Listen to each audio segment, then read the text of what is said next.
Le match dans le match reçoit ce soir une figure du sport monégasque, porte-drapeau aux Jeux Olympiques de Tokyo. Elle excelle au tennis de table. Cette semaine, notre invité 14e mondial, Xiaoxin Yang, est notre invité. Bonsoir Xiaoxin, comment ça va ? Oui, ça va, bonsoir. Je vais bien, je viens de rentrer une compétition, samedi dernier. Donc, sinon tout va bien. En ce moment, il y a un planning très chargé, donc ça va, sinon tout va bien. Xiaoxin, on va revenir sur votre carrière depuis le tout début. Vous êtes né à Pékin, en Chine. Le ping est le sport national. À quel âge est-ce que vous avez commencé le tennis de table ? J'ai commencé à l'âge de 6 ans et demi à Pékin, dans un club. Donc, au début, j'ai joué 3 fois par semaine, comme tout le monde. Et après, à un moment donné, j'ai progressé tellement vite, donc j'ai joué tous les jours. J'ai commencé professionnel. Voilà. Est-ce que vous avez pratiqué d'autres sports lorsque vous étiez plus jeune ? Oui, en fait, j'ai regardé, c'est le premier sport de la Chine, à l'époque, même maintenant. Donc, ça passe beaucoup dans la télé, donc j'ai vu beaucoup, mais en Chine aussi, que des fois dans la rue, on a aussi des tables de pierre et tout ça. Donc, j'ai vu mes parents qui jouaient un petit peu et du coup, j'ai essayé, j'ai aimé tout de suite. Et les gens ne le savent pas forcément, mais c'est un des sports les plus pratiqués au monde, le tennis de table. Oui, après le foot, c'est le deuxième, je crois, pratiqué dans le monde. Quand est-ce que vous avez senti que vous aviez les moyens de devenir joueuse de tennis de table professionnelle ? Au bout d'1 an, parce que j'ai commencé 6 ans et demi. Après 1 an que j'ai progressé tellement vite, j'ai battu déjà des joueurs grands, des adultes, on peut dire. Voilà, donc là, mon coach, quand j'étais petite, il m'a proposé de jouer professionnel, jouer tous les jours.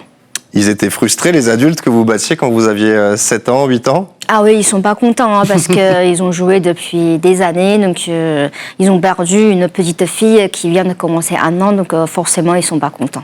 Est-ce que vous aviez des modèles, des idoles lorsque vous étiez jeune ? J'étais jeune, mon idole, il y a plusieurs. Première, c'est une championne, elle s'appelle Deng Yaping.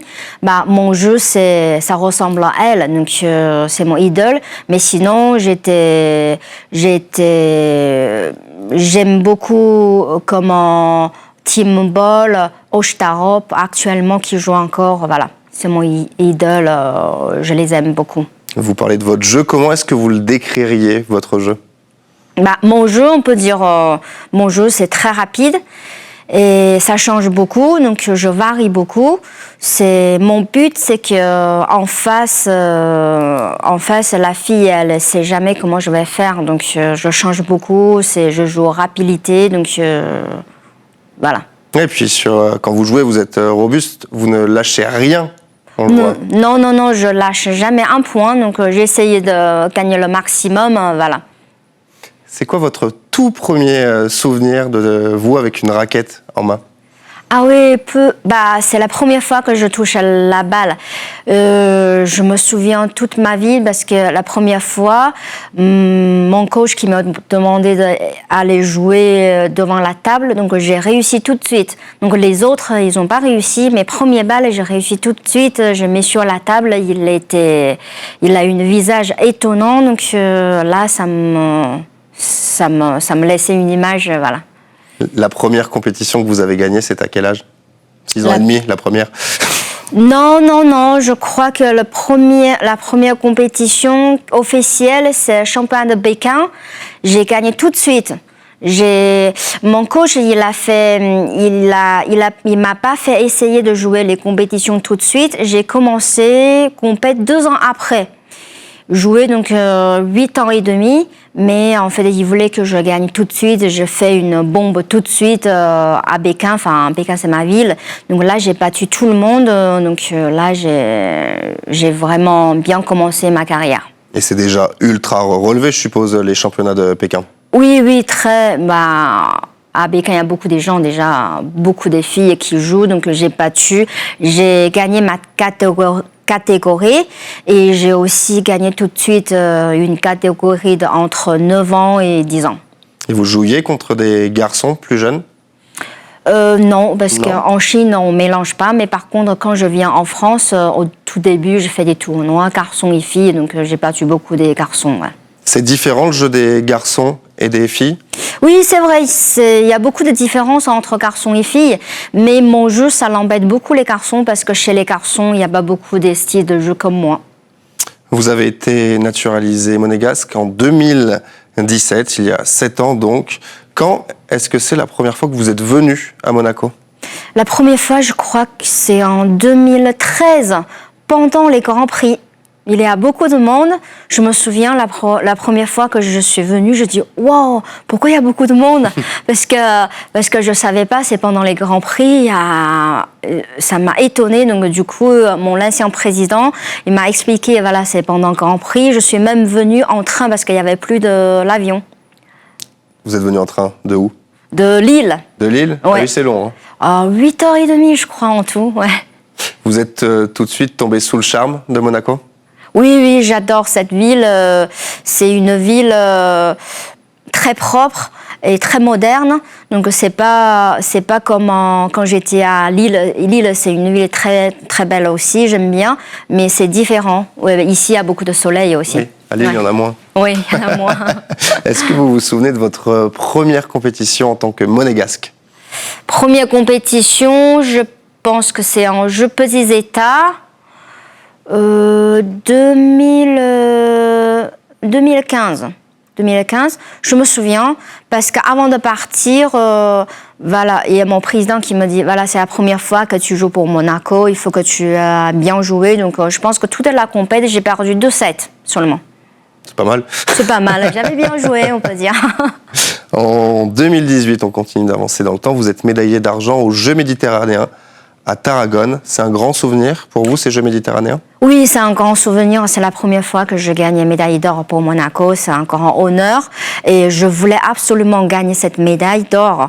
Je précise, j'aime beaucoup médaille d'or parce que... Oui, tout le monde. Voilà, tout le monde. Moi aussi, j'aime beaucoup, mais j'en ai jamais eu.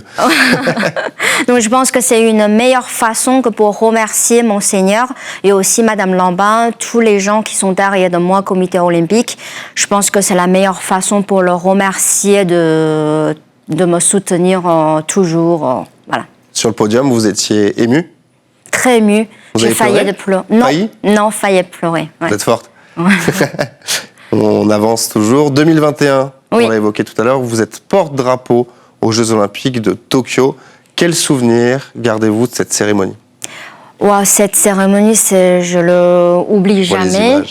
Ouais, je ne l'oublie jamais parce que je me souviens, le moment qu'il y a annonce Monaco, on rentre dans le circuit, il y a le prince qui nous salue, c'est le moment, je pense que c'est vraiment dans la vie, je n'oublie jamais ce moment parce que très ému. Là, j'ai failli de pleurer deuxième fois et je dis merci à tout le monde, voilà.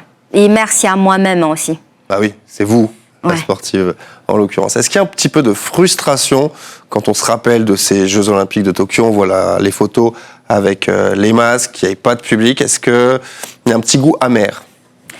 C'est vrai, c'est un jeu spécial, on peut dire. Et pendant le moment, je pense que tout le monde qui doit sentir la même chose, c'est un peu triste parce qu'on n'a pas de spectacle, tout ça. Mais je pense que je dois remercier tout le monde entier. On a quand même réussi ce jeu olympique. C'était pas facile, mais je pense que dans cette condition-là, on est obligé de le faire. Donc on le respecte, tout le monde le respecte. Et sur le plan sportif, quel souvenir gardez-vous de Tokyo 2021? C'est le premier jeu pour moi, donc quand je me souviens, c'est mon rêve depuis tout petit. Donc il y a mon Seigneur qui est venu me regarder tout le match entier. Donc même 2 matchs entiers, c'était super ému. Il y a Madame Lambin qui sont là, qui m'a salué aussi. Donc c'est un jeu de souvenirs. C'est le premier jeu de ma vie, donc j'oublie jamais, ouais. Les Jeux Olympiques, c'est le rêve ultime pour tout sportif. Oui, c'est ça, c'est mon rêve quand j'étais tout petit. Ouais. J'ai réussi mon rêve et je vais continuer de réussir. Ah oui, parce que dans quelques semaines, d'autres Jeux Olympiques à Paris en 2024. Comment vous vous sentez pour ces Jeux? Je me sens en forme Parce que cette année, déjà avec classement mondial, je suis plus fort que l'année de Tokyo. Donc là, j'ai beaucoup progressé pendant 3 ans. J'ai vécu beaucoup de choses et j'ai appris beaucoup de choses. Je pense que cette année, j'essaie de faire mieux que Tokyo. L'objectif, c'est quoi? Vous rêvez de la médaille parfois? J'ai rêvé toujours. Il faut rêver, je pense, pour réussir. Donc, je vais essayer. C'est pour ça qu'en ce moment, je cours les classements mondiaux parce que là, je suis 14e à peu près. J'essaie de rentrer encore, j'essaie de grimper un peu plus haut pour avoir un meilleur tirage pendant le jeu olympique. Vous parliez d'or tout à l'heure. Oui. L'an passé, vous avez été médaillé d'argent Oui. aux Jeux européens. Les prochains Jeux européens, ce sera en 2027. Vous pensez encore être là et viser l'or cette fois? Bien sûr, je vais être là. Je vais essayer de gagner l'or. L'année dernière, pour moi, c'est un jeu, c'est un jeu dommage. Et j'ai bien joué. C'est une expérience, je pense que pour plus tard, même j'ai pas gagné médaille d'or, mais c'est un objectif toujours pour le futur, ouais. On revient sur les Jeux olympiques. Donc vous avez été à Tokyo. Est-ce que lorsque un athlète fait les JO, il a le temps d'aller voir d'autres disciplines?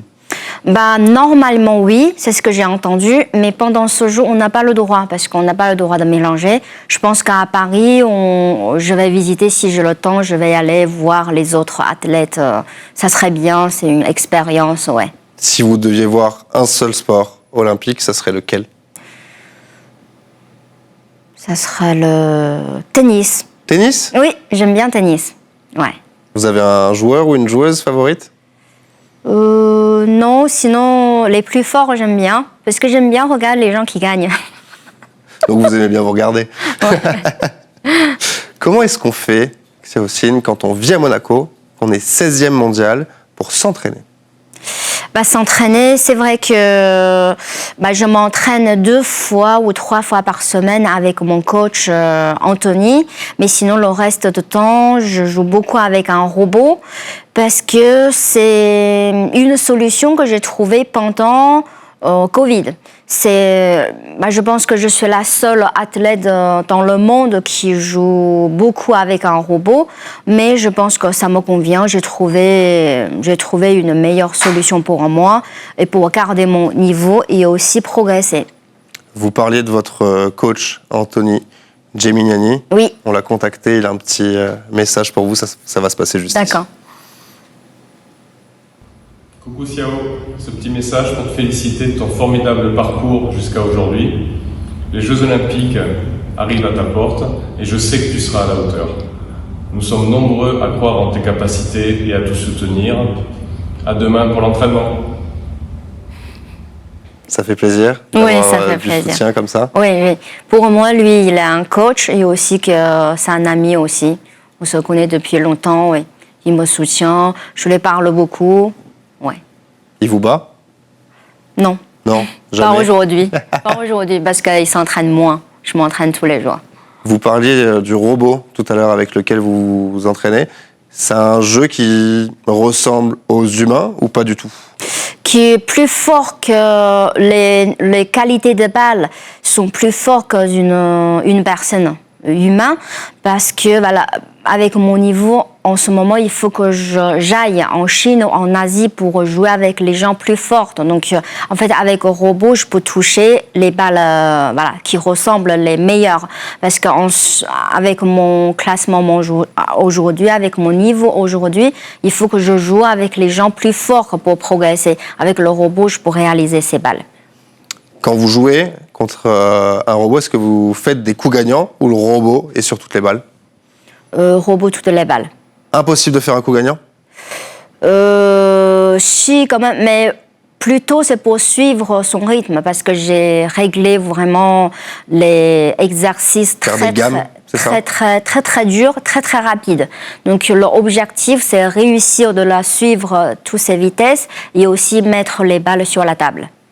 Parler des jeux tout à l'heure, est-ce que vous avez des objectifs pour la suite de votre carrière? La suite... à long terme? À long terme, déjà gagner une médaille d'or pour Jeux européens Et après, je pense qu'à partir de 2027, je pourrai jouer toutes les compétitions dans ma vie parce que maintenant, il y a un règlement, il faut naturaliser après novembre. Donc là, il m'en reste encore 3 ans. Et gagner une médaille d'or de Jeux européens et aussi gagner une médaille d'or en simple championnat d'Europe. Ça fait pas mal d'objectifs. Et après votre carrière de pongiste, est-ce que vous vous imaginez entraîner ou pas du tout?